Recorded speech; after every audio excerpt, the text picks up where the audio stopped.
à toutes et à tous. Sorry for the English-speaking audience. I wasn't told that you would be here. So I'm going to speak in French because my slides are in French, and at the age that I have, I cannot speak in English with slides in French. It is beyond my possibilities. Alors, par ailleurs, le titre de mon intervention n'a pas été choisi par moi. Donc j'ai fait une crise d'adolescence tardive, j'ai décidé de choisir dans le titre qui m'a été proposé ce dont moi j'avais vraiment envie de parler. Voilà, donc j'ai pris 2 mots et pas plus.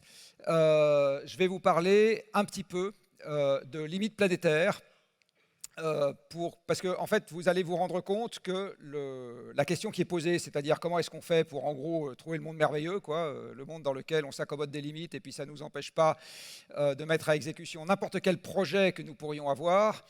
En fait, ce monde-là n'existe pas. Et le meilleur compromis qu'on puisse trouver, il va beaucoup dépendre de chacun et chacune. Ça dépend de à quel échelon on regarde les choses. Est-ce qu'on les regarde à l'échelon d'un État? Est-ce qu'on les regarde à l'échelon d'un individu? Est-ce qu'on les regarde maintenant? Est-ce qu'on les regarde sur 20 ans? Enfin bon, bref. Donc plutôt que de vous parler de la solution qui va dépendre de chacune et chacun d'entre vous, et il y aura peut-être des questions là-dessus tout à l'heure, je préfère vous parler du cahier des charges. C'est-à-dire ce qui s'impose à tout le monde. Là-dessus, c'est assez facile d'être d'accord. Alors la première chose qui s'impose à tout le monde, c'est que la limite, on n'aime pas ça. En fait, quand vous regardez dans le monde économique où il est question de limite, il n'y a jamais de limite. Vous voyez, là je vous sors un truc qui vient de l'OCDE, on ne parle pas de limite, on vous parle de croissance perpétuelle. Là, c'est un autre graphique venu d'une autre publication. D'une manière générale, la croissance perpétuelle, c'est un truc qui est une donnée d'entrée. Là, vous voyez, c'est une revue d'économie, etc. Et je vous rappelle, vous ne faites pas partie dans la confédération des pays membres de l'Union européenne, mais l'Union européenne elle-même a, dans le traité de Lisbonne, c'est-à-dire l'équivalent de la Constitution européenne, un objectif de croissance. Donc la limite est expressément niée dans le document fondateur de l'Union européenne. Il n'y a pas de limite, il y a une croissance perpétuelle. Alors ça, c'est, j'ai envie de dire, la première partie de notre rapport à la limite, c'est que la limite n'existe pas. Il y a un pays particulièrement emblématique pour ça, c'est les États-Unis, hein, the sky is the limit. Alors sauf que quand on commence à regarder le monde physique, qui, je crois, devrait être un tout petit peu familier à l'établissement qui nous accueille, eh bien, on se rend compte qu'en fait, des limites, il y en a partout. Alors, je vais vous en citer une première, qui est le diamètre de la planète Terre. Le diamètre de la planète Terre faisait 13 000 km il y a 10 000 ans. Il fait 13 000 km aujourd'hui. Et s'il y a des gens un tout petit peu audacieux dans la salle, je suis prêt à parier la totalité de mes économies contre la totalité des leurs, que dans un siècle, ça fera toujours 13 000 km de diamètre. Voilà. S'il y a des gens qui veulent venir parier avec moi, je prends les paris tout de suite. Je transmettrai le pari à mes enfants qui m'en remercieront. Voilà, il n'y a aucun problème. Donc, il n'y a pas de pompe à vélo géante qui permet de gonfler la Terre là, au fur et à mesure que la population augmente et qu'on a envie d'avoir des maisons plus grandes. Ça ne marche pas. Donc, voilà. Alors, sur cette boîte de pétri un peu particulière, qu'est la planète Terre, nous avons une population de bactéries très intelligentes, qui s'appellent des êtres humains, dont là, vous voyez par contre la population en train d'augmenter de manière assez significative. Alors, il y a 10 000 ans, la population humaine faisait quelques millions d'individus. Là, je l'exprime en milliards, ça fait donc 0,05 milliards d'hommes, enfin d'êtres humains plus exactement. Pourquoi 10 000 ans? Parce que c'est le moment où notre population, notre espèce se sédentarise. Donc voilà, c'est... vous voyez qu'au moment où démarre la révolution industrielle, on est à un demi-milliard et aujourd'hui, on est au-delà de 8 milliards. Et depuis l'époque où je suis né, c'est-à-dire pas longtemps après 1960, la population a fait plus que doubler. C'est quand même pas une évolution marginale. Alors évidemment, à chaque fois que la population augmente sur une planète dont le diamètre n'augmente pas, vous comprenez bien que ça pose tout de suite la question de quelle part du gâteau peut aller à chacun. Voilà, parce que le gâteau, encore une fois, planétaire, manifestement, ne va pas augmenter. Alors par contre, dans cet environnement qui a été physiquement stable et numériquement changeant, il y a une autre chose qui a été raisonnablement stable, c'est un certain nombre de caractéristiques biologiques que nous partageons avec le reste du règne animal. Et une caractéristique biologique que nous partageons avec le reste du règne animal, et vous allez voir pourquoi je vous en parle, parce que ça va structurer très fortement le reste de ce que je vais vous raconter sur l'évolution humaine et donc notre rapport à la limite, c'est que nous sommes flemmards. Nous sommes des feignants et des feignantes. Bon, oui, Et pourquoi est-ce qu'on est feignant et feignante? Parce que nous partageons cette caractéristique avec la totalité du règne animal, hein, il suffit de regarder ce que fait votre chat qui roupille toute la journée, qui est de s'économiser au maximum à chaque fois qu'on en a la possibilité pour être sûr qu'on passera les moments où la nourriture n'est pas disponible ou qu'on aura l'énergie nécessaire pour échapper à un prédateur ou courir après une proie. Donc on a une tendance, comme la totalité du règne animal, à essayer de se fatiguer le moins possible pour un résultat donné. Et ça explique pourquoi, si on peut prendre une voiture plutôt que de marcher à pied, on le fait. Ça explique pourquoi, si on peut prendre un ascenseur plutôt que de prendre l'escalier, on le fait. Et ça explique pourquoi, si on peut passer la soirée vautré devant la télé au lieu d'aller transpirer, pour l'essentiel des gens, on le fait. D'accord ? On est biologiquement câblé pour se comporter comme ça. Et ça demande une motivation forte et un désir fort de se comporter autrement. Alors, des fois, il y a des désirs et des motivations fortes qui peuvent nous pousser à faire autrement. Mais quand même, on a cette caractéristique en nous. Une deuxième caractéristique que nous avons, notamment dans les civilisations des moyennes latitudes, d'où sont parties l'essentiel des innovations techniques récentes. Vous remarquerez que l'essentiel des innovations techniques récentes sont parties des civilisations des moyennes latitudes. C'est pas né, alors encore une fois, ce que je vais dire n'est pas une considération particulièrement péjorative. Hein. Juste quand vous regardez, c'est né à cet endroit-là. Nous avons une caractéristique, c'est que nous sommes accumulatifs parce qu'il faut passer l'hiver. Donc on a créé des sociétés qui valorisent l'accumulation. Et pour celles et ceux dans cette salle qui se rappellent de la petite fable de la cigale et de la fourmi, vous voyez bien que l'insecte qui est valorisé dans cette fable, c'est l'insecte qui accumule. Parce que lui, il va passer l'hiver. Et la cigale qui va en boîte de nuit tout l'été, là, bah, elle n'accumule pas. Et elle, Tintin, l'hiver, elle ne le passera pas. Donc, et cette tendance à l'accumulation, elle est maintenant très culturelle. C'est-à-dire que quand on gagne ce que gagne une femme de ménage en France, eh ben on voudrait gagner ce que je gagne moi. Quand on gagne ce que je gagne moi, on voudrait gagner ce que gagne un financier à la City. Et quand on gagne ce que gagne un financier à la City, on voudrait gagner ce que gagne le patron de Nestlé. Et quand on gagne, on voudrait gagner ce que gagne Bernard Arnault. Et Bernard Arnault voudrait gagner ce que gagne Jeff Bezos. Voilà, il n'y a jamais assez. D'accord ? Parce qu'on a culturellement cette tendance à l'accumulation. Alors vous allez voir que ça structure également notre rapport à la limite. Enfin, on a un dernier trait de comportement important. Nous sommes des animaux sociaux, on vit en groupe. Et chez les animaux sociaux, le statut est un truc essentiel. Parce que, historiquement, dans un environnement hostile, c'est ça qui vous garantit l'accès au sexe et à la nourriture. Donc vous allez chercher à monter en termes de statut dans le groupe. Et du reste, si cette quête du statut n'existait pas, le PFL n'aurait pas d'étudiants. On est d'accord ? Non. Donc, vous avez ces traits de comportement qui sont essentiels pour notre espèce. Et vous allez voir encore une fois que ça structure notre rapport au monde parce que ça nous a toujours poussé à essayer d'avoir plus en se fatiguant moins, notamment, même quand on était au-delà de la satiété, histoire d'impressionner nos semblables. Si ce trait de comportement n'existait pas, Porsche ne vendrait pas une voiture. Parce que pour vous déplacer, vous n'avez pas besoin d'une Porsche. Il suffit d'un truc plus petit, ça marche aussi bien. Et Rolex non plus, ce qui serait un drame pour l'économie suisse. Bon, Rolex ne vit que sur le statut. Sur quoi d'autre ? Bon. Donc c'est ça qui nous pousse à avoir une absence de rapport à la limite. Alors dans le domaine de l'énergie, ça s'est manifesté au travers du fait que nous avons cherché partout où nous pouvions à nous adjoindre des esclaves énergétiques, des machines, qui nous ont permis de faire toujours plus en nous fatiguant toujours moins. Prenons l'exemple de l'agriculture. Je prends un agriculteur des temps modernes. Eh bien, il produit aujourd'hui, en France, en Suisse, alors en Suisse, l'élevage c'est un peu différent, mais en France, il produit aujourd'hui 200 fois plus de nourriture par individu que ne produisait un agriculteur d'il y a 2 siècles. Et en plus, il se fatigue beaucoup moins, parce que ce n'est pas lui qui cultive, c'est le tracteur.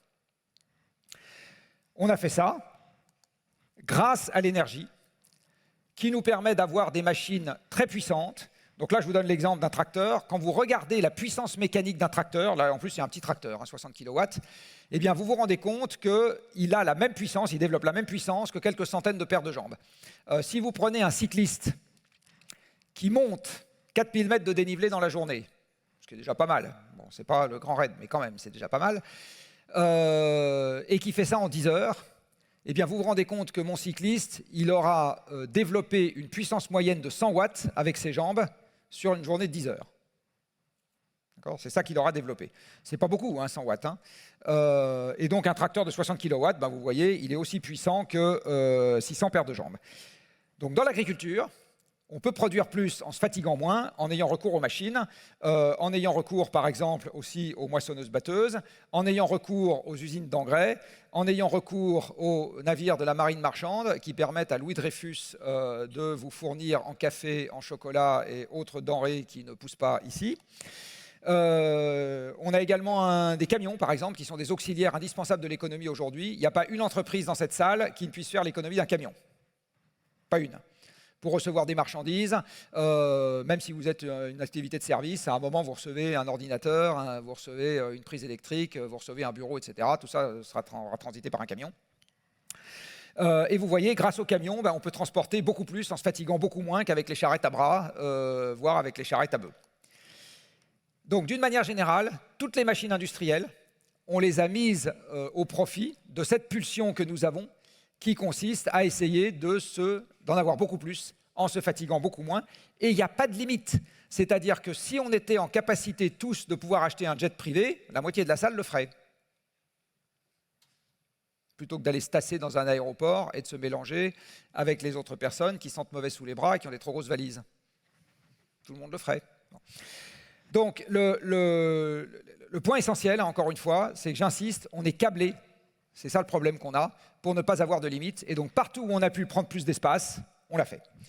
Alors ça, c'est notamment traduit par le fait que la quantité d'énergie qu'on utilise, c'est-à-dire en fait la quantité de machines qu'on utilise, parce que utiliser de l'énergie, c'est utiliser des machines. Personne dans cette salle ne boit du pétrole, enfin je vous le déconseille, c'est pas terrible. Personne dans cette salle ne respire du gaz naturel. Personne dans cette salle ne mange de charbon, et personne dans cette salle ne met ses doigts directement dans la prise électrique pour moudre le café. Donc, ce que vous faites quand on dit que vous utilisez de l'énergie, c'est qu'en fait, vous utilisez une machine. Et quand on vous montre des courbes de consommation d'énergie, comme je vous montre ici, là, qui sont là, par exemple, la courbe de consommation d'énergie par personne en moyenne mondiale depuis un siècle et demi, bois exclu, eh bien, ce que vous voyez, en fait, c'est quelque chose qui incarne le parc de machines qui travaille pour nous. C'est ça la consommation d'énergie. Dans ces machines, vous avez des frigos, des voitures, des machines à café, comme j'ai dit tout à l'heure, des laminoirs, les ascenseurs de l'EPFL, enfin tout, quoi. Toutes les machines qui travaillent pour nous. Ce que vous voyez sur ce graphique, c'est que la quantité d'énergie utilisée par personne a été multipliée par plus de 30 en un siècle et demi.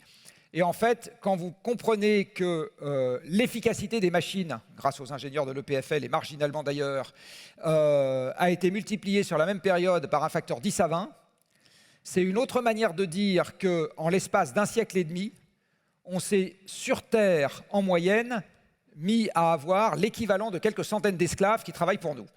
C'est ça que les machines ont fait pour nous. Et comme je vous le dis, on est insatiable. Donc, en moyenne mondiale, on est à 200. En France, on est en moyenne à 600. Aux États-Unis, on est en moyenne à 1000. Et dans cette salle où j'ai affaire essentiellement à des catégories socio-professionnelles supérieures ou qui le deviendront, on est entre 1500 et 2000. Voilà. Et jamais assez, quoi. Ou ça s'arrête? Jamais. Alors ça pose évidemment quelques problèmes sur l'environnement. Si je compose la taille de la population avec la pression unitaire sur l'environnement d'un individu, au travers notamment de sa consommation d'énergie, qui est un très bon indicateur agrégé de la pression sur l'environnement, puisque l'énergie, je rappelle à tous les gens qui ne sont pas physiciens dans cette salle, c'est-à-dire pas tous les étudiants de l'EPFL, que l'énergie, c'est par définition l'unité qui compte le changement dans le monde physique. C'est ça l'énergie, hein. Ça sert à compter le changement dans le monde physique. Plus un système se transforme, plus il y a une grande quantité d'énergie qui est impliquée, hein. Donc l'énergie compte le changement dans le monde physique. Donc la consommation d'énergie par individu est un très bon indicateur agrégé de notre capacité à transformer l'environnement, donc à faire pression sur lui, en gros, hein.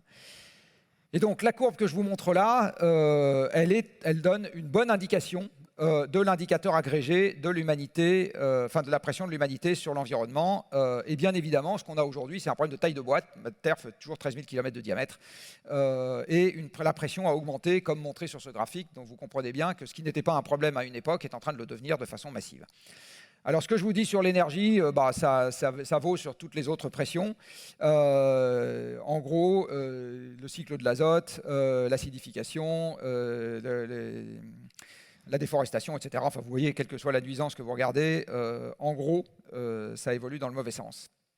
Alors le lien avec l'économie, puisque ici on est dans un endroit où on s'intéresse un peu à l'économie, c'est que ce que je viens de vous dire est invisible dans les comptes des entreprises. C'est invisible dans les comptes des entreprises parce que la diminution des ressources naturelles ne fait pas l'objet d'une prise en compte dans le système économique. Ça n'est pas compté. Dans la convention économique classique, les ressources naturelles sont gratuites. Alors vous avez souvent entendu dire que le vent c'est gratuit et que le soleil c'est gratuit, ce qui est tout à fait vrai, mais le pétrole est tout aussi gratuit. Personne dans cette salle n'a payé le moindre centime pour la formation du pétrole. L'océan est tout aussi gratuit. Le Cervin est gratuit et le Rhône est gratuit. Tout ça, ça n'a strictement rien coûté à absolument personne. Donc la Terre, dans son ensemble, est gratuite. C'est un gigantesque supermarché dans lequel il n'y a qu'à se servir gratuitement.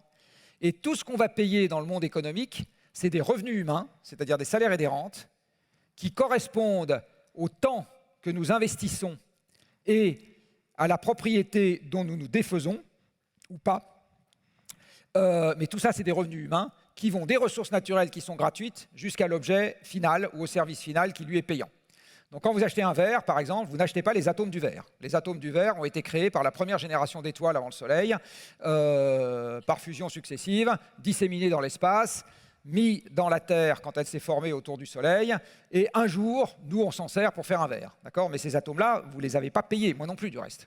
D'accord ? Donc quand j'achète un verre, je ne paye pas le verre. Je paye le travail humain qui va des ressources naturelles jusqu'au verre. Voilà, c'est ça que je paye. Je paye le réarrangement des atomes, en gros. Hein, c'est ça.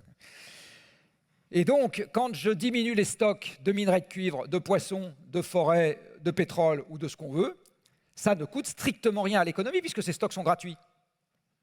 Pour tous les gens dans cette salle qui tiennent une comptabilité d'entreprise, la dotation aux amortissements sur un stock qui vaut zéro, elle vaut zéro. Hein. Pas besoin d'aller chercher très loin. Donc, le dommage qu'on peut causer à l'environnement, qui pourrait nous alerter s'il était payant, à ce moment, on verrait arriver la limite. Ben là, on ne le voit pas arriver, et on ne le verra arriver que le jour où le dommage à l'environnement sera suffisamment important, les placards suffisamment vides et les poubelles auront tellement débordé qu'à ce moment, le flux annuel de transformation qui s'appelle le PIB commencera à en pâtir. C'est à ce moment-là qu'on verra arriver le problème dans l'économie de manière massive. En Europe, incidemment, on commence déjà à le voir arriver un peu, hein, mais pas le temps aujourd'hui, avec le temps imparti, de vous le développer ça. Mais on commence déjà à le voir arriver un peu, quand on s'est bien regardé. Mais sinon, il faut bien comprendre que tant que l'économie ira bien, la Terre va continuer à souffrir. Si j'étais un peu taquin, je dirais on fera des grandes conventions pour essayer de réfléchir au problème, mais il ne se passera pas grand-chose, tout simplement parce que le signal qui nous permettrait de comprendre qu'il y a le feu, en fait, il n'est pas là. Il n'est juste pas là. Pour vous faire comprendre à quel point il n'est pas là, on va se livrer à un petit exercice de pensée. Est-ce que vous connaissez cet objet ? Ceci est la Station spatiale internationale. Il n'est peut-être même pas exclu que quelques ingénieurs du CRU aient conçu une vis ou un boulon qui s'y trouve. La Station spatiale internationale coûte 100 milliards de dollars. Qu'est-ce qu'elle permet de faire ? Elle permet de recréer au sein du vide une atmosphère respirable, une pression atmosphérique, un début de cycle de l'eau en recyclant vos urines, et un hublot pour regarder la Terre, parce que quand même c'est joli vu d'en haut, nous dit Thomas Pesquet. Voilà ce que vous avez pour 100 milliards de dollars. Vous n'avez pas la queue d'un poisson, pas un bout de mètre carré pour faire pousser une carotte, pas le coucher de soleil sur les dents du midi, rien du tout. Vous avez juste ce que je viens de vous évoquer. Ça veut dire, comme elle peut contenir 6 astronautes, cette station spatiale internationale, ça veut dire qu'à partir de rien, ne serait-ce que recréer une atmosphère respirable, un début de cycle de l'eau et quelques mètres cubes d'espace habitable par personne, ça vous coûte déjà 15 milliards de dollars. D'accord ? Donc je vais dire en ce qui concerne la planète, qui nous a fourni non seulement un cycle de l'eau, une atmosphère respirable et une pression atmosphérique, mais également le coucher du soleil sur les dents du midi, essentiel, le lac Léman, les poissons, les forêts, 30 millions d'espèces, des mines de cuivre, des mines de zinc, de titane, de bore, de manganèse, d'acier, de pétrole, etc. On va dire que ça vaut au moins 15 milliards de dollars par personne. Vous êtes d'accord avec moi ? Ça vaut au moins ce que vous payez pour avoir une... D'accord. Donc, le capital de départ, la planète Terre, c'est 15 milliards de dollars par personne. Ce que je peux accepter comme idée, si je regarde la vitesse à laquelle diminuent les stocks de poissons, les stocks de pétrole, les stocks de minerais, etc., ça diminue d'au moins 1 pour 1000 par personne, et quelquefois ça va plus vite que ça. Donc, le commissaire aux comptes de Pricewaterhouse vient me voir et me dit, mon jeune ami, vous avez un capital de départ qui vaut 15 milliards, vous en bouffez 1 pour 1000 par an, vous allez me passer une dotation aux amortissements de 15 millions de dollars par an, et par personne. Vous êtes d'accord? Oui ou pas? Bon, tous ceux qui ont bossé chez Price devraient être d'accord. Donc, 15 millions de dollars par an. En face de ça, la production économique par personne sur Terre, en moyenne mondiale, c'est 15 000 dollars par an. Alors là, le même contact de Pricewaterhouse, il dit « Arrêtez tout de suite! Tout de suite, arrêtez-vous! Vous êtes en train de produire pour 15 000 par an en détruisant pour 15 millions par an. Vous êtes fous! Autant aller jouer au casino. Vous perdrez aussi vite votre argent et ça sera plus agréable. Arrêtez tout de suite! » Bon. Donc là, ce que je vous montre avec cette petite convention, je le redis, c'est que nous n'avons pas les outils aujourd'hui pour voir arriver les limites. Nous n'avons pas les outils pour voir arriver les limites. Donc, ce qu'on est parti pour faire, tel qu'on est parti, c'est qu'on va bouffer tout le capital naturel qu'on pourra, parce que nous sommes insatiables et gloutons, jusqu'au jour où on sera tellement proche de la limite qu'à ce moment, le système va commencer à entrer en déliquescence, parce que les ressources nécessaires pour l'alimenter et la qualité d'environnement nécessaire pour épurer les déchets que ça produit ne sera plus là. Le réchauffement climatique en est une traduction parmi d'autres, mais ce n'est pas la seule. En est une traduction parmi d'autres. Alors, le jeu auquel on a joué jusqu'à maintenant, et je vais finir par 2 considérations sur l'énergie et le changement climatique, consiste donc, comme je viens de vous l'expliquer, à prendre des ressources qui sont gratuites, dont, par exemple, des hydrocarbures, qui nous ont permis, grâce au parc de machines absolument extraordinaire que nous avons constitué, de faire le milliard d'objets disponibles à la consommation finale que nous avons aujourd'hui dans un pays occidental donné. C'est-à-dire en France, si vous avez les moyens de vous acheter le yacht de Bolloré et l'avion de Bernard Arnault, vous avez 1 milliard d'objets disponibles à la consommation finale. Alors même si vous enlevez ces 2-là, ça en laisse encore beaucoup. Là-dedans, je compte évidemment les différents coloris des différents t-shirts de Chine, d'accord, mais 1 milliard. Bon, c'est juste hallucinant. Et puis, comme on est paresseux et accumulatif, ça nous a donné le moyen de faire des métiers de plus en plus de feignants, donc être assis le cul sur une chaise, comme moi toute la journée, enfin quand je ne suis pas là en train de causer, mais sinon c'est ça mon métier. Donc un métier de feignant, c'est-à-dire la tertiarisation du travail, parce que les machines bossent à notre place. Ça nous a donné la possibilité de ne pas travailler une partie de notre vie, les études, la retraite. En France, c'est 35 heures, en Suisse, c'est un peu plus long, mais peu importe. Les congés payés, en France, on en a aussi plus qu'en Suisse, mais il y en a quand même en Suisse. Voilà, tout ça, c'est des occupations du temps libre que nous avons pu faire parce que les machines bossent à notre place, parce que nous sommes paresseux. Dans un monde dans lequel on ne serait pas paresseux, on n'aurait pas demandé aux machines de bosser à notre place.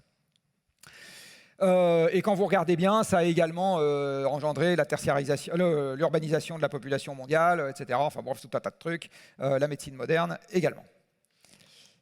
Et nous avons l'habitude de ne compter que ça, sans nous intéresser aux limites naturelles. Alors, des limites, il y en a au moins 2, dont je vais vous parler maintenant très rapidement, qui sont le réchauffement climatique et la déplétion des combustibles fossiles. Je répète encore une fois que les problèmes d'environnement, vous n'avez que 2 grandes catégories. Vous avez les placards qui se vident. Ça, c'est par exemple l'épuisement des gisements miniers, c'est par exemple l'épuisement des gisements pétroliers, c'est par exemple l'épuisement des stocks de poissons. Et les poubelles qui débordent. Ça, c'est la pollution, l'acidification, le changement climatique, etc. C'est les 2 grandes catégories de problèmes. Donc là, je vous en traite un dans chaque catégorie. Alors, je commence par l'amont, les placards qui se vident, avec une remarque. Il se trouve que les problèmes de placards qui se vident sont des problèmes qui sont très difficiles à débattre dans l'espace public parce que la donnée qui permet d'en discuter est l'essentiel du temps privée. Qui dans cette salle, on va faire un petit exercice de pensée, a déjà accédé une seule fois dans sa vie à une base de données donnant l'intégralité des gisements pétroliers existants sur Terre? Elles existent, ces bases de données. Bon, ça veut dire que personne ici ne travaille chez un opérateur pétrolier. Vous avez 3 tenanciers de bases de données dans le monde, IHS, Wood Mackenzie et Reichstadt, qui vous proposent ce genre de base de données. Et c'est une information qui est privée. L'abonnement à cette base coûte 100 000 $ par an. Et donc, si vous êtes un simple particulier, juste pour le plaisir de savoir, vous n'allez pas vous abonner. Et même si vous êtes un média, comme ils sont tous pauvres, vous n'allez pas non plus vous y abonner. Surtout qu'une fois que vous avez accès à cette info, c'est de l'info brute. Vous n'êtes pas encore capable de la traiter pour donner quelque chose à vos lecteurs qui soient capables de comprendre. Donc cette information existe, mais elle est privée. Et donc le débat public qui peut prendre place sur combien est-ce que les placards contiennent encore de nourriture, en fait, il est extrêmement mal structuré. Donc en gros, c'est on nous dit depuis 40 ans qu'on va avoir un problème de pétrole, ça c'est le camp qui dit circuler, il n'y a rien à voir, et en face, il y a des gens qui vous disent non, non, moi j'ai regardé, je vous assure qu'on en a déjà un, et voilà, et en gros, personne n'y comprend rien. Le débat sur le changement climatique, lui, il est très différent parce que toute l'information est dans la sphère publique. D'accord ? Toute l'information est produite par la recherche, et le métier d'un chercheur, c'est de publier, on le sait bien dans cet établissement, donc tout est dans le domaine public. Alors on va quand même commencer par l'amont. Et l'amont, je vais juste vous sortir une publication, parce que de temps en temps, il y a des trucs qui sortent dans l'espace public. Qui, dans cette salle, avait déjà entendu parler de ce document? Vous n'êtes pas nombreux, hein? Alors, qu'est-ce qu'il dit, ce document?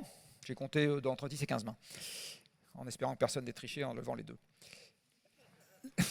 On ne sait jamais, hein, il faut se méfier. Vous avez beau être un pays civique, hein, de temps en temps. Alors, qu'est-ce que dit ce document? Il dit que la production de pétrole qu'on appelle conventionnelle, c'est-à-dire tout ce qui dans le monde n'est pas le pétrole de roche-mer, ou dit encore pétrole de schiste, dit encore shale oil américain, et tout ce qui n'est pas issu des sables bitumineux canadiens, donc tout le reste, est passé par un maximum de production en 2008, eh bien en 2008, ce qui est toujours le cas, hein, et que ça décline. Qui dit ça? L'Agence internationale de l'énergie. Quand est-ce qu'elle dit ça? En 2018. Quand vous regardez les statistiques qui sont aujourd'hui tenues par l'Energy Information Administration aux États-Unis, on vous dit que si vous prenez le pétrole brut et ce qu'on appelle les condensats, qui sont une espèce de pétrole léger, eh bien, l'ensemble de cette production à date, son maximum historique, c'est novembre 2018. À date, hein. Le monde est probablement aujourd'hui à son maximum historique de production de pétrole, give or take some, et les analyses qu'on a faites au Shift Project sur la base des données dont je vous ai parlé tout à l'heure, parce qu'on a quand même acheté cette base de données une fois, on a eu un petit rabais, mais on a acheté une fois, un gros rabais même, eh bien, nous permettent de dire que vraisemblablement, la production mondiale de pétrole devrait commencer à décliner de manière significative après 2030. Voilà. Est-ce que c'est un problème? Vous allez me dire, non, non, on n'a pas de problème, pas de problème, cette limite n'est pas un problème, on va électrifier toutes les voitures dans le monde. Alors, je vous dis, oui, peut-être, il y a 1,4 milliard de voitures dans le monde. Vu la vitesse à laquelle le pétrole va dégringoler, c'est pas sûr qu'on électrifie tout à la bonne vitesse. Et puis les voitures, on s'en fout. Parce que si demain matin, je supprime les 2/3 des voitures en Suisse, ça ne vous empêchera pas d'aller au boulot. Vous serez obligé de vous mettre d'accord avec votre voisin, un abruti évidemment, avec qui vous entendez pas, mais quand même, vous allez y arriver. Vous aménagerez un peu les horaires de travail et en fait, vous vous rendrez compte que physiquement, ça passera très bien, puisqu'aujourd'hui, on est 1 par voiture quand on va au boulot. Donc, on peut très bien monter à 3 par voiture, en faisant des petits détours, en partant un peu plus tôt, un peu plus tard, etc. Physiquement, ça passera. Par contre, si demain matin, vous divisez par 3 le nombre de camions, alors là, vous allez le voir passer. Parce que ça, c'est le sang de l'économie, les camions, hein. 3 fois moins de camions, 3 fois moins de production, au premier ordre. Hein. C'est aussi bête que ça. Donc, quand le pétrole va commencer à dégringoler rapidement, on va commencer à le voir passer sur la mondialisation. Et comme aujourd'hui, toutes les économies sont imbriquées à cause de la mondialisation, l'économie suisse, sans la mondialisation, elle meurt. Elle n'existe plus, hein, l'économie suisse, sans la mondialisation. Vous n'avez que des revenus issus de la mondialisation, des touristes issus de la mondialisation et des exportateurs dans la mondialisation. C'est ça qui fait vivre l'essentiel de l'économie suisse.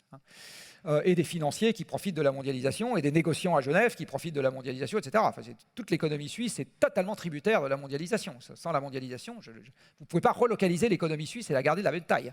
C'est totalement impossible. Hein. Vous la divisez par 10. Bon. Donc, sans pétrole, aujourd'hui, pas de camions, pas de bateaux, pas de mondialisation. Voilà. Donc ça, c'est un petit sujet, et vous voyez que si cette limite, on commence à la taper de manière dure, eh ben, au moment où on la voit arriver, c'est un peu tard pour la gérer en bon ordre. D'accord ? Il faut fatalement l'anticiper, celle-là. Pour le moment, ce n'est pas du tout ce qu'on est en train de faire. Hein. Il faut fatalement l'anticiper. Maintenant, je vais vous parler d'une deuxième limite, qui est la question du changement climatique. Alors, pour vous montrer de quoi on parle, vous avez tous entendu parler, je ne vous refais pas le cours ici, du fait qu'avec le réchauffement climatique, ce qui est en jeu, c'est un réchauffement planétaire de quelques degrés entre 1850 et 2100. Hein, 2, 3, 4, 5, voilà, quelques degrés. Alors, est-ce que quelques degrés, c'est grave ou c'est pas grave? Eh bien, la seule manière d'avoir une réponse à ça, c'est de regarder si dans le passé, il il n'y a pas eu un changement de climat avec quelques degrés de variation de la moyenne et de regarder ce que ça a produit comme résultat. Ici, vous avez une carte qui vous donne, alors je suis désolé, j'aurais dû enlever actuel et vous mettre l'Europe d'il y a quelques siècles, parce que ce n'est pas exactement actuel. On va dire les écosystèmes installés en Europe avant le début de la révolution industrielle, à condition qu'on ne les supprime pas pour faire le PFL, les chemins de fer des CFF et accessoirement des champs, parce que c'est surtout ça qu'on a fait. Vous voyez que les écosystèmes qui sont installés en Europe à ce moment-là, c'est essentiellement des forêts. Boréales, tempérées, etc., essentiellement des forêts. À l'est, où il fait trop sec, vous n'avez pas de forêt, et au nord, où il fait trop froid et trop sec, vous n'avez pas de forêt. Voici l'Europe il y a 20 000 ans, au moment où nous étions au cœur de la dernière ère glaciaire. Alors, au cœur de la dernière ère glaciaire, il n'y a pas de Suisse, parce que la totalité de la Suisse, quasiment, est sous la glace. Donc du coup, l'Erasmus des étudiants de l'EPFL en Scandinavie ne se pose pas la question, mais les non-étudiants suisses de l'époque n'auraient pas pu faire d'Erasmus en Suède, puisque la Suède était aussi sous la glace. Vous avez énormément et très mauvaise nouvelle pour ceux qui aiment le whisky, les Irlandais sont sous la glace. Ça, c'est une très bonne nouvelle pour les rugbymen français. Voilà, donc vous voyez, tout ce beau monde est sous la glace, Danemark également, enfin bon, bref. Sous la glace. Parce qu'il fait beaucoup plus froid, et donc des grosses calottes glaciaires se sont constituées sur le nord du continent. Puis quand je dis grosse calotte, c'est vraiment grosse calotte.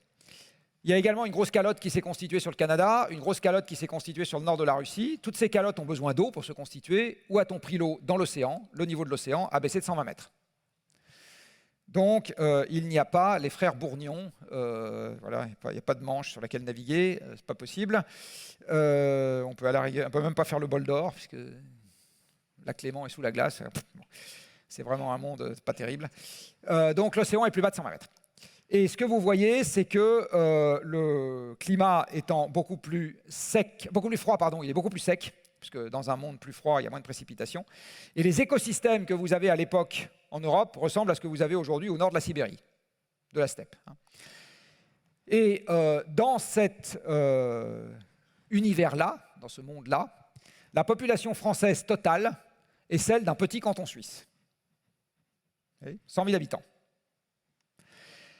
Quand l'Europe est passée de l'état de gauche à l'état de droite, ça s'est inscrit dans le cadre d'un réchauffement planétaire qui était la déglaciation, qui a été simplement de 4 degrés en 10 000 ans. Donc là, vous comprenez que 4 degrés en un siècle, c'est une gigantesque gifle dont on a tout juste vu les prémices avec Blatten et les canicules. Ça, c'est juste le début. Bon. 4 degrés en un siècle. Et il faut bien voir que l'élévation de température appliquée à un système complexe et non linéaire comme le climat, il faut la voir comme l'élévation de température pour son propre corps. C'est-à-dire, si je vous élève votre température interne de 1 degré, vous allez être juste un peu patraque.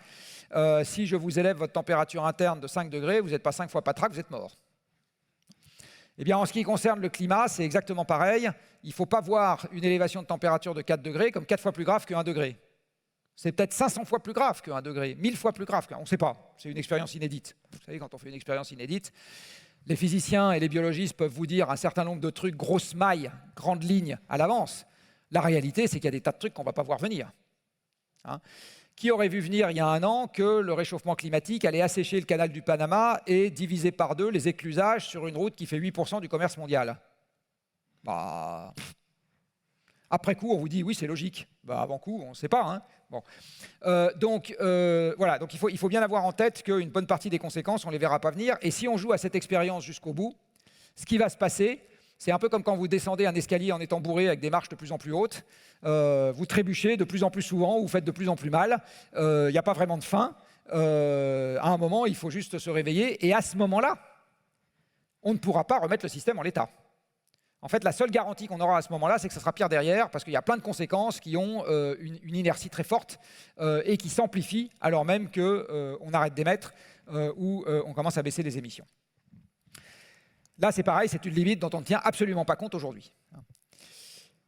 Alors, pour le cahier des charges, pour les entreprises qui sont dans la salle, c'est quoi? Si on veut limiter, alors la limitation du réchauffement à 1,5 degré, vous oubliez, c'est mort, parce qu'il se trouve que le CO2, une fois qu'on a créé un surplus dans l'atmosphère, il y reste des siècles et des millénaires. Une fois qu'on a créé un surplus de CO2 dans l'atmosphère, il faut attendre plus de 10 000 ans pour qu'il s'évacue en totalité, parce que le CO2 est une espèce chimiquement inerte. Voilà, donc ça c'est de la chimie, on ne violera pas ça. Donc si on ne veut pas que le réchauffement soit trop important, il ne faut juste pas mettre trop de CO2 dans l'atmosphère. C'est juste aussi. On a un stock cumulé global qu'on peut mettre et pas plus. Vu ce qu'on a déjà émis, il n'en reste pas beaucoup à émettre. Et alors, si on veut se limiter, donc pour 1,5 degré, c'est passé, ça y est, avec l'inertie, avec le fait que les émissions ne vont pas tomber à zéro demain matin, on va le dépasser, c'est absolument évident. Et si on veut se limiter à 2 degrés, eh bien, il faut par exemple que les émissions soient divisées par 3 d'ici à 2050.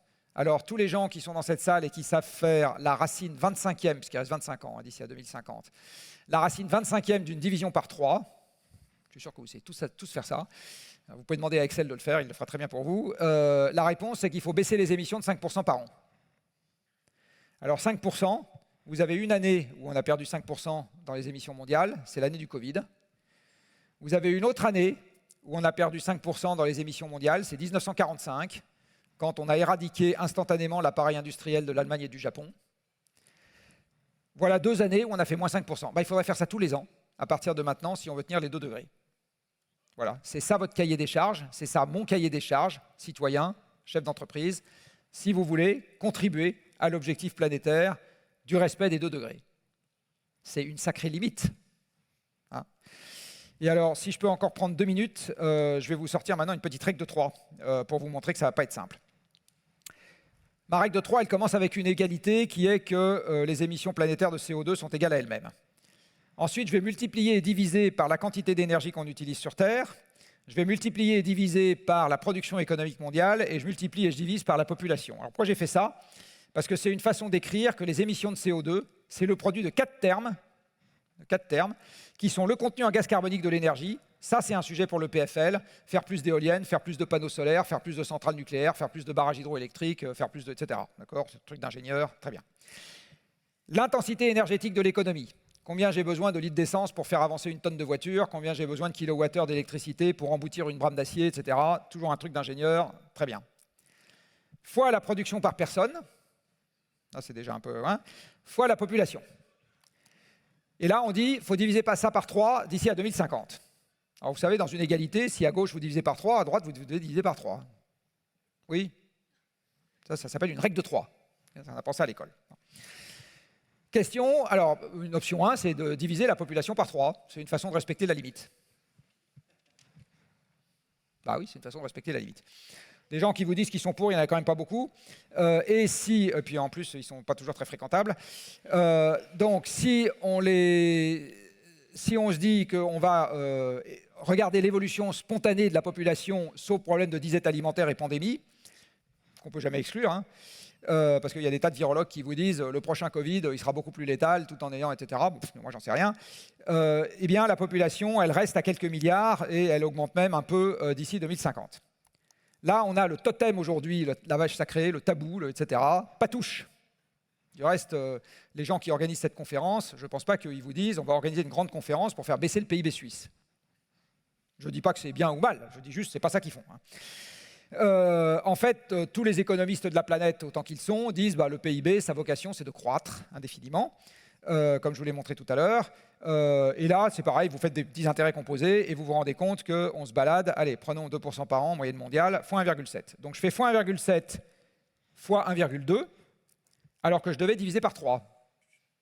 Donc ça veut dire que les ingénieurs de l'EPFL, au boulot, bande de feignants, il faut que vous arriviez à diviser les 2 termes restants par 10 dans les 25 ans qui viennent. Voilà, donc vous êtes priés de sortir de cette salle à partir de maintenant et d'aller vous mettre au travail, tout de suite. Si on regarde ce qu'ont fait vos prédécesseurs, qu'est-ce qu'ils ont fait? Eh bien, vous vous rendez compte que sur l'efficacité économique énergétique de l'économie, on arrive à faire 1% par an. Et encore, dans ce gain d'efficacité à l'échelle mondiale, vous avez la tertiarisation des économies qui n'étaient pas encore tertiarisées. Si vous regardez sur les processus industriels stricto sensu, arriver à gagner 1% par an sur 23 ans, c'est-à-dire arriver à gagner 25% sur 23 ans, vous n'en trouvez pas beaucoup où vous arrivez à faire des gains pareils. Deuxième mesure, c'est décarboner l'énergie. Alors là, c'est encore beaucoup plus lent. Sur les 23 ans qui viennent de s'écouler, on a gagné au total 4%. Donc là, c'est même pas 1% par an, c'est 0, quelque chose par an, 4%. Bon. Donc vous voyez que pour le moment, on n'y est absolument pas. Et en fait, quand vous regardez d'un peu près la physique, vous vous rendrez compte qu'on n'y sera jamais dans les 25 ans qui viennent et même dans les 40 ans qui viennent. Donc ça veut dire que la seule manière qu'on va avoir de respecter globalement la limite, si on souhaite la respecter de nous-mêmes, ça va être d'accepter délibérément une contraction des possessions matérielles, la consommation matérielle. Population, j'en parle pas trop parce que accepter délibérément, enfin on y est déjà en Occident, c'est déjà en train de se mettre en route, mais en ce qui concerne, bah oui c'est déjà en train de se mettre en route, donc c'est pas la peine d'en parler. Par contre, en ce qui concerne la production par personne, vous voyez bien que si on n'y arrive pas, alors tout ce qu'on peut prendre sur les deux termes de gauche, c'est bon à prendre, mais vous voyez bien que la vitesse à laquelle ça va aujourd'hui, et le progrès technique, il est dans les deux termes de gauche, hein. Il est dans les deux termes de gauche. Et pour toute innovation technique que vous avez aujourd'hui, posez-vous la question, est-ce que c'est fait pour contribuer à une amélioration sur les deux termes de gauche? Par exemple, prenons l'intelligence artificielle, est-ce que c'est fait pour contribuer à une amélioration sur les deux termes de gauche? La réponse est absolument pas. C'est absolument pas fait pour ça. Un large modèle de langage, c'est fait pour éviter aux lycéens de se fatiguer en faisant une dissertation. C'est absolument pas fait pour économiser de l'énergie. C'est pas fait pour ça. Et c'est fait pour classer les CV plus vite, ce qui est essentiel à la survie de l'humanité. Donc, le progrès technique, encore une fois, qui nous permet de respecter la limite, vous vous rendez compte, quand vous le regardez de près, qu'il n'y en a pas tant que ça. Hein, il n'y en a pas tant que ça. Voilà, mais c'est ça le cahier des charges dans lequel on s'inscrit quand on est chef d'entreprise. Donc je ne vous donne pas la solution, je vous donne l'énoncé du problème. Maintenant, vous avez une vie avant qu'on ramasse les copies. Et merci.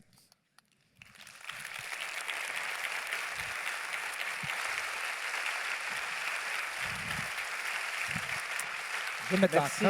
On va y aller, effectivement. Merci mille fois pour cette passionnante discussion. Nous allons être rejoints sur scène par trois étudiants. Les questions que vous soulevez sont énormément nos étudiants, les gymnasiens, collégiens, etc. J'aimerais donc si Amélie, Evan et Carla pourraient nous rejoindre également sur scène.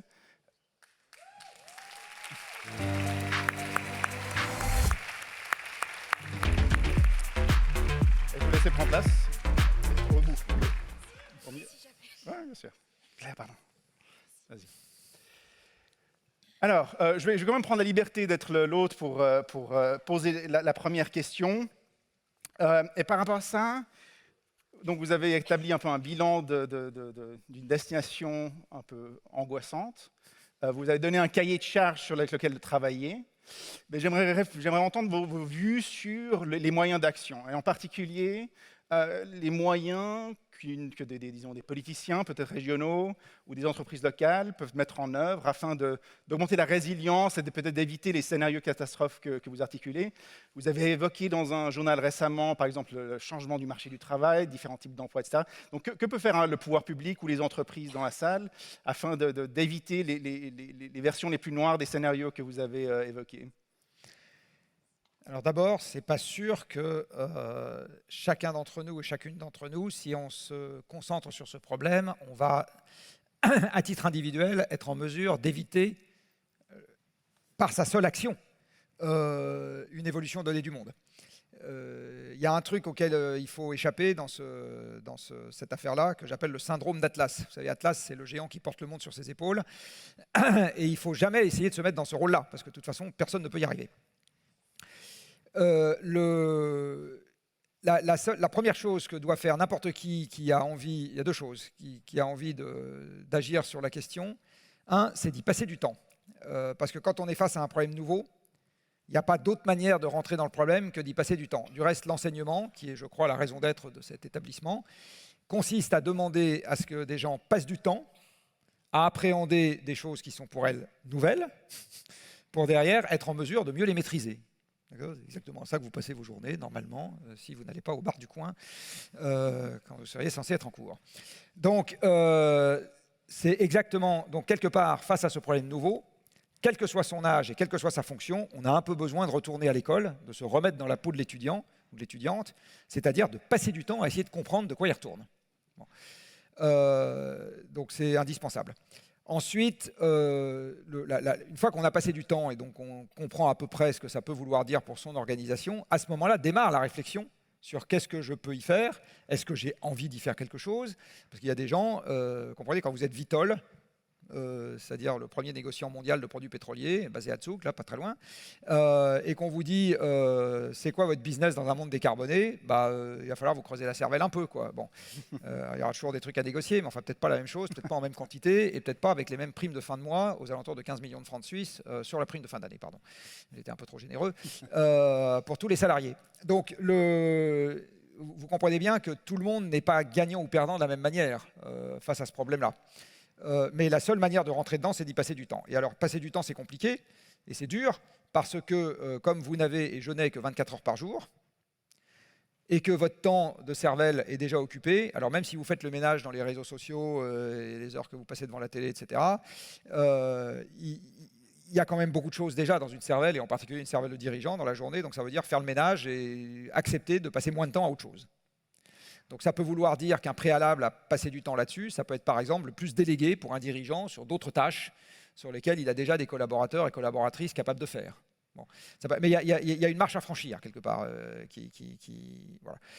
Une fois qu'on y a passé du temps, selon que vous êtes un distributeur de Coca-Cola en Suisse, que vous êtes un fabricant de yaourt du Molaison ou que vous êtes les CFF, vous n'allez pas avoir la même réponse, fatalement.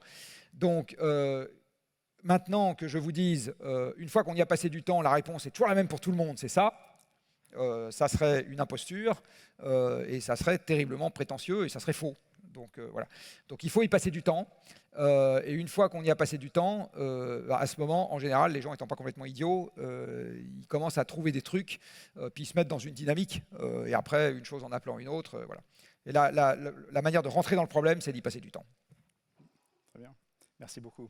Comme je l'ai évoqué il y a un instant, ces questions intéressent beaucoup les étudiants. D'ailleurs, il y a combien est-ce que les étudiants ou gymnasiens peuvent lever la main? Je serais juste curieux de voir on va dire un bon tiers, voire la moitié de la salle. Vous avez une meilleure œil pour calculer le nombre de mains levées. Je pense que vous êtes un peu marseillais, là, si je peux me permettre. Donc ces questions intéressent beaucoup les jeunes, et donc pour cette raison, nous avons invité 3 d'entre eux à partager leurs questions. Et je commencerai avec Clara, si vous voulez. Du coup, bonjour. Bonjour. Je m'appelle Clara Fitzner, je suis gymnasienne à Lausanne et je viens ici, j'ai 16 ans, et je viens ici avec la commission des jeunes du canton de Vaud et avec Evan. Et du coup, la question que je voulais vous poser, il y en a un peu deux, mais c'est en fait, quand j'étais au collège, ça remonte il n'y a pas si longtemps que ça, on a été très sensibilisés, en tout cas pour ma part, à la question climatique. On a fait du ramassage des déchets et on a suivi beaucoup de cours là-dessus. Et je voulais savoir quel était votre avis sur justement la sensibilisation que reçoivent aujourd'hui les collégiens vis-à-vis de la question climatique et vis-à-vis du fait que dans la vie quotidienne, avec l'avancement des réseaux sociaux, on entend beaucoup de choses vraies ou fausses, mais qui font peur. Et est-ce que vous pensez que la peur, ça pourrait justement aider à sensibiliser les enfants ou pas du tout? Alors, la réponse à la deuxième question, elle est très simple. C'est pas ça qui est le moteur essentiel. Faire avancer, élever des enfants par la peur, ça s'appelle les violences, ça s'appelle la brutalité, ça peut, etc. C'est pas très sympa. Donc il vaut quand même mieux les élever avec des choses qui sont positives. Donc non, la peur, moi je pense que les adultes, oui, ça vaut le coup de temps en temps de leur faire peur, parce qu'ils ont le cuir un peu plus épais. Et en particulier les dirigeants qui ont le cuir le plus épais de tous, ça vaut le coup de temps en temps de leur faire peur. Et c'est du reste souvent mon expérience professionnelle, c'est que dans les dirigeants d'entreprises, en particulier de grandes entreprises, qui commencent à bouger un peu significativement sur la question, souvent ils sont passés par un épisode où ils ont eu peur de quelque chose. Voilà. S'ils ne sont pas sortis de leur zone de confort, ils ne bougent pas. Est-ce que la sensibilisation et l'éducation, c'est important? Oui, c'est essentiel. Je veux dire, aujourd'hui, ce qu'on vous apprend quand vous êtes au collège, au gymnase ou à l'université, c'est des choses qui sont censées vous être utiles plus tard. Donc là, comprendre dans quel monde on vit, d'une manière générale, ça vous est utile pour plus tard. Alors on peut vous apprendre dans quel monde on vit, par exemple, quelle langue on parle, donc on vous apprend le français, enfin en tout cas en Suisse romande. On vous apprend à compter, parce que c'est quand même pas idiot de savoir compter si on veut tenir un budget, par exemple. On vous apprend un certain nombre de choses, et donc effectivement c'est utile de vous apprendre aussi comment est organisé notre monde. Dans les cours de géographie, par exemple, On vous apprend plein de choses qui sont censées vous décrire l'état du monde. Dans cette description de l'état du monde, c'est parfaitement pertinent pour moi de trouver quel est le rôle du climat et qu'est-ce qu'on lui fait aujourd'hui, quel est le rôle de l'énergie, qu'est-ce que ça a comme place et qu'est-ce qu'on sait sur ce qui pourrait se passer plus tard. Tout ça sont des choses extrêmement utiles. Et donc, sensibiliser quelqu'un, c'est quoi? C'est lui faire prendre conscience du fait qu'il va devoir faire attention plus tard et passer du temps plus tard. Alors, je viens de dire que c'était essentiellement ça qu'il fallait faire attention et passer du temps. Donc oui, bien sûr, tout ça est utile. Après, il faut essayer de prendre les jeunes, enfin les adolescents pour ce qu'ils sont, c'est-à-dire des gens qui sont plutôt curieux et qui ont envie d'expérimenter et de comprendre. Et donc, il faut se mettre dans cette logique et essayer de leur faire des trucs qui ne soient pas rébarbatifs. Mais ça, c'est un truc qui est vrai, quelle que soit la matière.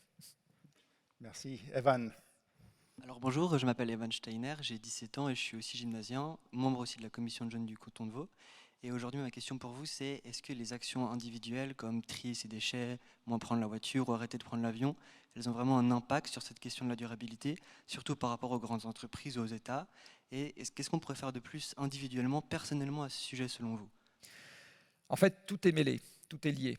Quand on parle des grandes entreprises, c'est une collection d'individus. Elles ont des actionnaires, elles ont des salariés, elles ont des dirigeants qui sont aussi des individus, qui sont aussi des consommateurs, qui ont une voiture ou pas, un appartement ou pas, qui font des déchets, tous, puisqu'on fait tous des déchets, etc. Les États, c'est une collection d'individus. La Suisse, c'est un État, mais c'est aussi 10 millions en ordre de grandeur de Suisse. Donc, c'est difficile de dire... on est le matin consommateur, le soir électeur, l'après-midi salarié, le lendemain matin... En fait, on est des individus et on a toutes ces facettes à la fois. Donc la bonne question, c'est dans chacun de ces compartiments qu'on a avec nous en permanence, qu'est-ce qu'on peut faire d'utile? Donc, qu'est-ce que je peux faire d'utile quand je suis salarié? Si je suis salarié, qu'est-ce que je peux faire d'utile si je suis employé de la commune? Qu'est-ce que je peux faire d'utile Alors l'action individuelle, elle peut s'entendre au travers de ces actes de consommation, mais elle peut aussi s'entendre au travers de ce qu'on essaye de pousser dans le cadre de son travail ou de ce qu'on vote quand on vote. Est-ce qu'on peut se passer des actions individuelles pour que la collectivité se mette en route? Non. Puisque à un moment, une collectivité qui se met en route, c'est un ensemble d'individus qui appartiennent à cette collectivité qui vont dans la même direction. Donc on ne peut pas dire à la collectivité, aux entreprises de faire le job, et moi, comme consommateur et comme électeur, je ne suis pas là, je suis ailleurs, je suis en vacances, je suis parti faire du ski. Non, on ne peut pas dire ça.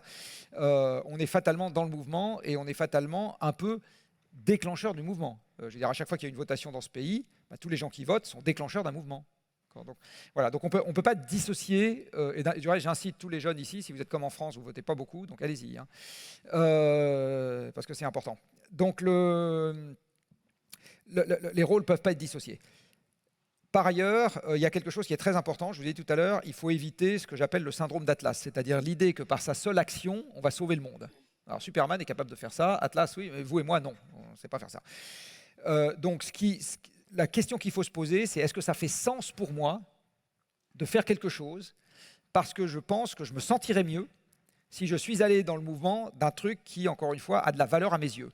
Le sens, c'est extrêmement important aux yeux de notre espèce. C'est ça qui a fait les religions, c'est ça qui fait les courants philosophiques, c'est ça qui fait les courants culturels, c'est ça qui fait, par exemple, le fait que vous vous sentiez citoyen suisse, ça relève du sens, ça ne relève pas de la physique. Donc les choses qui relèvent du sens, c'est des choses qui sont extrêmement importantes. Et ce qu'il faut espérer, c'est qu'il y ait de plus en plus de gens pour qui ça fait sens de faire ce genre de choses. Et alors le dernier conseil que j'ai, surtout pour vous qui êtes jeunes, mais je vois que vous appartenez déjà à une organisation, c'est qu'il ne faut jamais rester seul. C'est-à-dire si on veut apporter sa pierre à l'édifice, il ne faut jamais essayer de le faire dans un cadre solitaire, parce que là, vous allez rentrer en dépression, vous allez vous heurter à l'incompréhension ou à l'hostilité de votre entourage qui ne comprendra pas, votre famille, vos amis, je ne sais pas quoi, vos cousins. Donc en fait, il faut à un moment se donner du courage en allant rejoindre des gens qui vous ressemblent un peu. Alors, ça peut être pour faire un truc très local, je ne sais pas quoi, mettre un potager en bas de l'immeuble, n'importe quoi, organiser des randonnées à vélo. Ça peut être pour des trucs qui sont à plus large échelle, aller militer, etc. Mais voilà, mais il ne faut pas rester seul. Mais oui, ça a du sens de faire. Enfin, pour moi, ça a du sens de faire ce genre de choses. Et il y a des trucs que je fais. Par exemple, moi, je ne prends plus l'avion. Je sais très bien que ça ne va rien changer au trafic aérien mondial. Absolument rien. Mais ça fait sens pour moi. Donc, je le fais. Puis je le dis. Et puis je me dis, bah, s'il y a suffisamment de gens pour qui ça fait sens, bah, peut-être qu'un jour, ça finira par changer un peu les choses.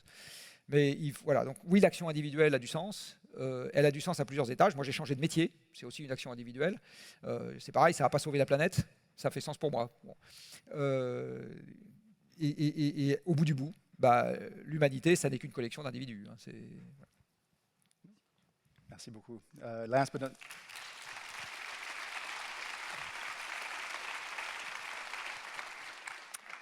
not least, Amélie. Merci. Donc, Amélie Madrona, et c'est un plaisir de vous rencontrer aujourd'hui.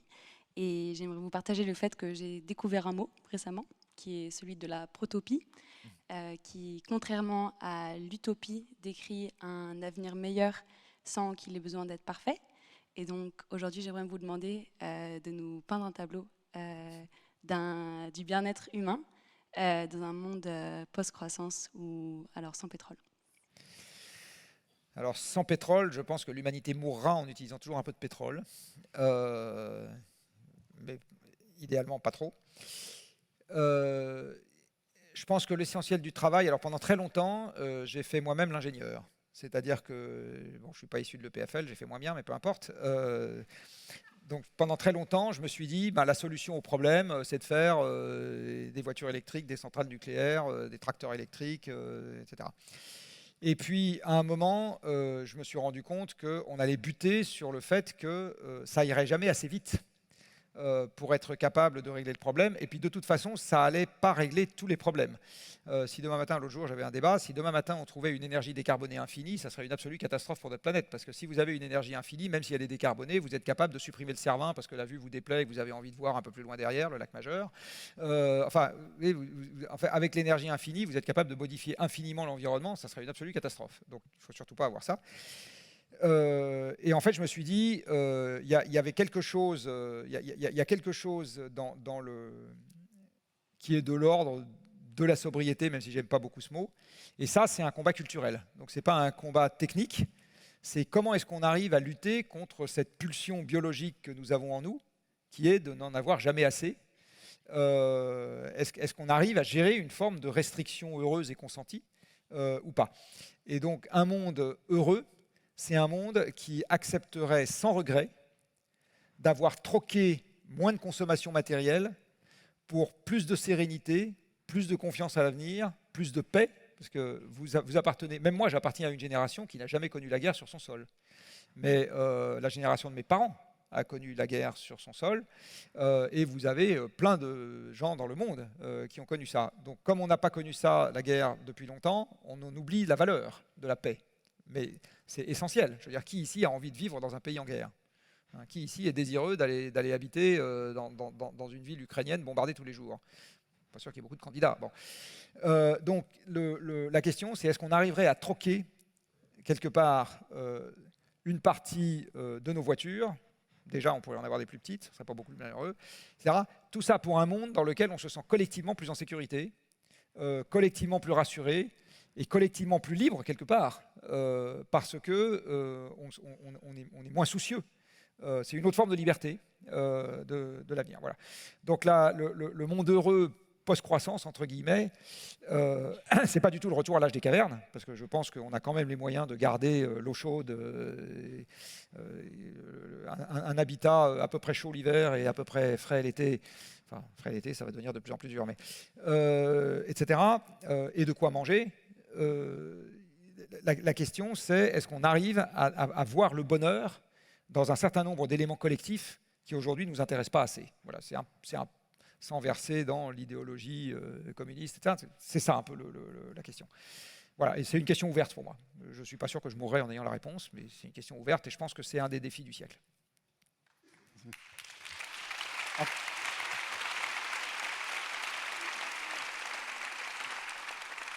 Le temps passe, mais j'ai encore une question pour vous, parce que je regardais les questions qui venaient du public et j'ai été frappé qu'il y avait deux questions en parallèle qui se ressemblaient beaucoup. D'une part, des gens dans la salle avec un MBA qui demandaient qu'est-ce que l'éducation du MBA de demain devrait changer Et d'autre part, les ingénieurs. Et on a reçu la même question des ingénieurs qui demandaient comment changer le cursus des ingénieurs. Est-ce qu'il doit changer afin de répondre aux défis que vous articulez? Alors, j'ai vu passer il n'y a pas longtemps une statistique non encore publiée sur le taux d'éco-anxiété en fonction de la formation des individus. Vous rigolez parce que vous allez voir la réponse. C'est pas loin de 50% dans les études d'ingénieurs et c'est 9% pour HEC.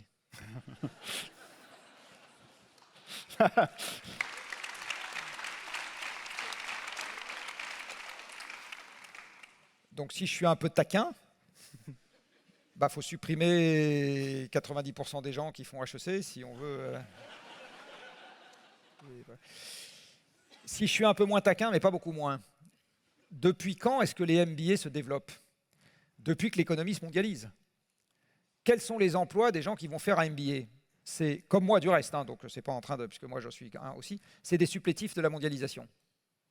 Vous allez travailler dans des grandes organisations multinationales qui n'existent pas sans mondialisation, et chez des supplétifs de ces organisations, donc chez les grandes practices du conseil, du commissariat aux comptes, de l'audit, de la finance, etc. D'accord ? Une fois qu'on a viré tout ça, des gens pour aller faire du contrôle de gestion chez des gens qui mettent des petits pois en boîte, il n'y en a pas beaucoup.